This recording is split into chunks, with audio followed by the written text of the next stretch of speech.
Alright, so we have Mui playing. Nice back air.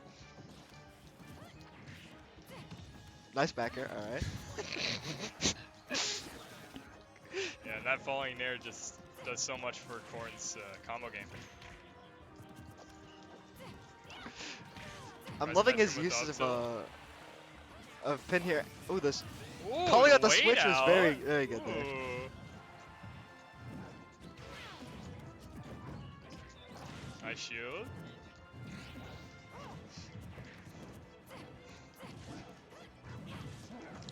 Corrin really just gets so much off these juggles. Like, Oh yeah. having all of her aerials set up for up air is very good for her, especially against characters that struggle with juggling. And every one of the Pokemon trainer characters are floaty, so other than using swap to get out of the combos, they suffer with getting down to the ground a little bit. Yeah, I would definitely say Squirtle is the best within this matchup because it's very hard for Ooh, nice back air. her to specifically place herself where she can just continue comboing Squirtle because he's small. But Squirtle's against biggest Ivysaur- strength has to be his small frame. That Oh, alone yeah. wins Pokemon Trainer a lot of matchups. And even though like the low profile doesn't always matter against Corrin, there are definitely situations where it helps out a Yeah. lot. And Corrin doesn't generally suffer with low profile because she has the arcing aerials, but having a smaller hitbox in general is good. It makes your disadvantage overall just much better. Yeah, Harder and to edge especially guard. when you pull out the Charizard, it's just nightmare game. Like Yeah. against her combos. See that you just get trapped in the disadvantage for so Yeah. long. Though the flare bit sticking to the other platform is actually very smart on his part, topping a little bit of damage to get a better position. And I like how he's waiting these moves out just to find an opportunity to just get a solid quick kill. No jab block there. He's clearly going for it, but Waited for accidentally the did platform grab or attack. something. Mui's timing is something else, man. Taking a lot of percent here though. Let's see what the allied option is. Squirtle here at 179% is an interesting choice. I understand it for the purpose of not getting hit, but I feel like the trade-off to another Pokemon just to get the kill quickly might be worth the extra damage taken. I could definitely agree, especially I mean Though if he the can get the existence of Ivysaur. Like He did get the kill there without getting hit in extra time though, so maybe the evasiveness is worth taking a little longer to get the kill. yeah, I think it depends on the player a lot of times because a lot of the PTs can have like different choices and reasonings Yeah. for like those types of situations. I feel like every all of the top Pokemon traders have like a signature Pokemon. So you've got like Quid with the Ivysaur, of course, Beast with the Charizard. I think Tweak was known for his Squirtle when he played the character. No, he was a big Ivysaur guy. Really? I Yeah. didn't watch much early Ultimate, so I was just guessing. He was a killer with that down air at ledge. Yeah, I've seen a lot of clips of that. I would imagine the down air is pretty good against Corrin's recovery because it can outspace the wings of the up B pretty easily. You would think, but it's actually like kind of hard to time because the length of Corrin's up B allows her to mix up which like space she wants to like start the up B. Fair enough. So, but I would definitely say with Ivysaur, his projectile is really good at just dealing with her like lateral approaches. Yeah. So she kind of has to challenge you above, which can be guarded with up air. Any just throw it out projectile works pretty well against Corrin because she doesn't have any burst options to really close the gap. Yeah. She does have one of the best dash up shields in the game, so that does help a lot. Yeah. And he's gonna seal it out with a pin.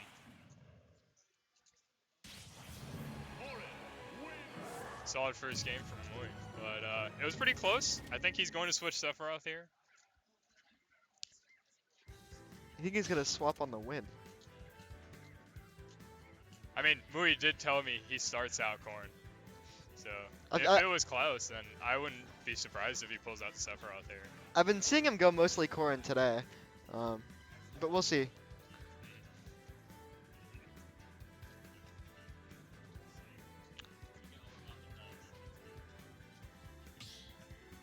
And Brandino's going to run it back at PS2. Truly the ultimate certified classic. You gotta run it back to PS2. Can't go wrong with a good old PS2. We have character first selection now before the stages, but it doesn't matter. We're going to PS2 anyway. Yep. It's You just can't not with the layout of the stage. It's truly the perfect ultimate stage. Yeah, I saw some tweet saying, "Oh, Like in the PS2 back being airs, the good most back airs. agreed upon starter is so lame," and I was like, "What are you on, man? It's PS2." I've seen a couple people argue that FD shouldn't be a starter because it's so polarizing to not have platforms, and I think that says a lot about what people expect from the game. That having platforms is the norm, and It's quite a dumb take, like, especially with the variation between stages. I feel like FD is one of those basic ones you kind of have to have. Well, it's by definition the most basic stage, so I don't think that argument would ever really gain traction, but it's an interesting perspective. I like the water gun there to get him off stage to maybe secure an edge guard. Not getting it, but We're waiting out the an interesting switch, play setting up nonetheless. the ledge trap. Yeah, but these Ooh. razor leaves, wow. The conversion off the razor leaf is incredible. Uses the invincibility to get the grab. Going deep for that kill.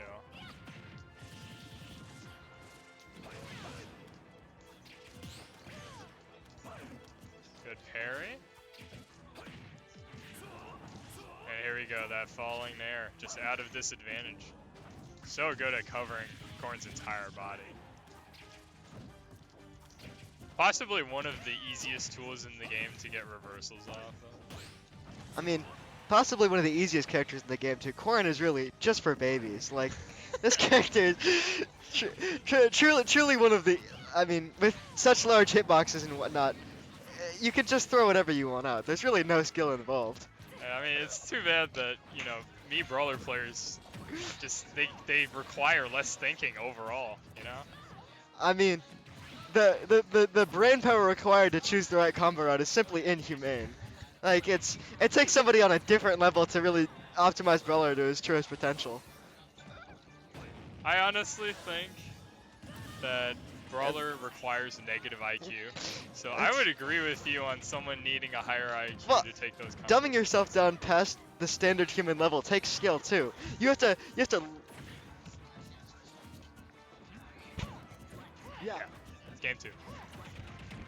But as I was saying, dumbing yourself down past the normal human levels takes talent. Huh? Mui.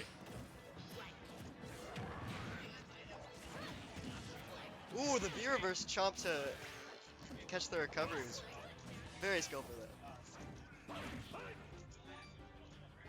Uh-oh. Oh.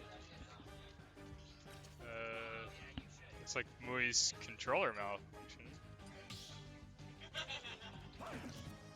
Seems to be here that the hardest part of playing Corrin is actually keeping your controller connected to the dock.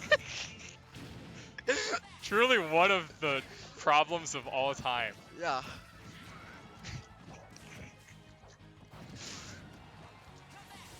He's gonna keep him in with the air there. Oh, and gets the back air. Nice back air.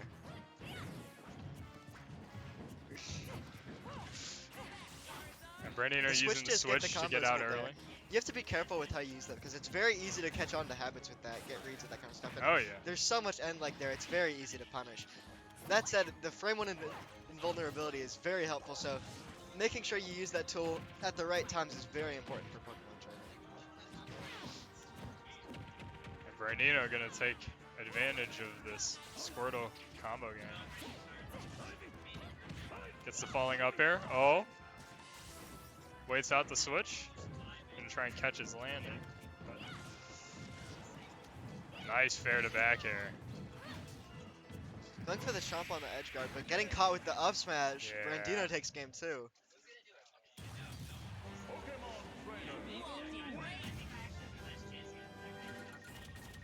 Trying to record the game.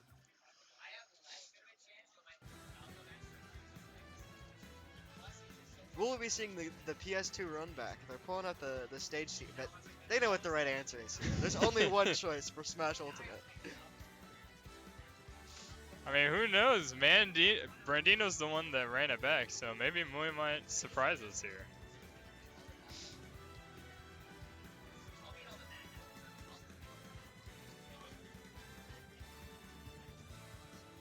But I definitely feel like Brandino's going to ban a lot of those multi-platform stages. And he Goes Running to it town. back to Town and Shitty.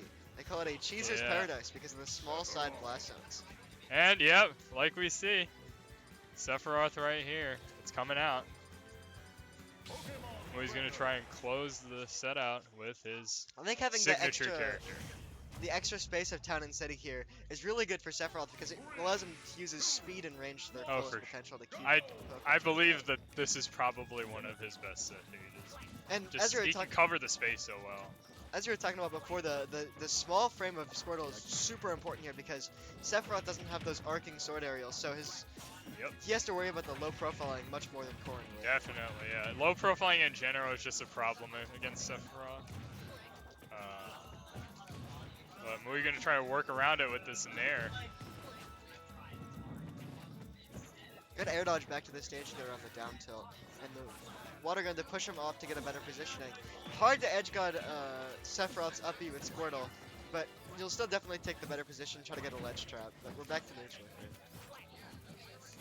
Yeah, see, a lot of times you would just have to resort the ledge trap there, but because Squirtle's speed of moves, it just allows him to cover a lot of those options very quickly. Oh, he gets hit by the Octo Slash.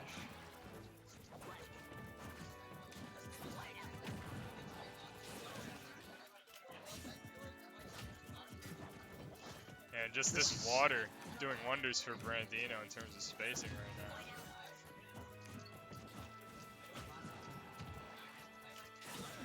Having the wider stage of Town and City, you'd think it'd be easier to get away from a ledge trap situation, but Mui's just been taking ledge to ledge here. He's finally getting out and getting back to neutral, but he's just been in disadvantage basically the entire stock.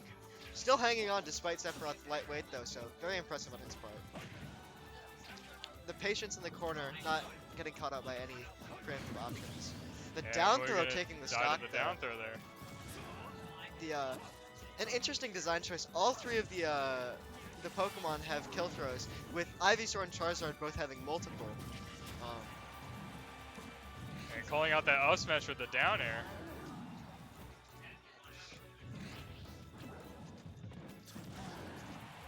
Nice up air. He evens it up. Oh, but that's Squirtle coming back out and start those combos back up. See got the double jump, but he has the third one. I would say definitely in this matchup, the later percents matter a lot more because although like Squirtle is going to give him that combo advantage for quite a while. Ooh, the jab block to take the stock. Oh, well, it's rare that you see a Squirtle take a kill, but he can capitalize on any mistake you make, just the same as any other character. And something I've been noticing a lot from Mui here is that he hasn't been using Octoslash all that much. He really has been blade dashing back to ledge as much as possible. And my guess would be that he's trying to avoid the flood from, or the water gun from Squirtle because Octoslash takes so long and doesn't snap ledge that it would be easy to push him away from it. Yeah, but we may see more of it now against this Ivysaur. But Mui down to stock here, gotta find a way to even it up. The Charizard dash attack, a rarely seen move used for the whiff punish. They're very good on Mui. And the F tilt to catch the neutral get up. That is the closes it out. Well played by Brandino.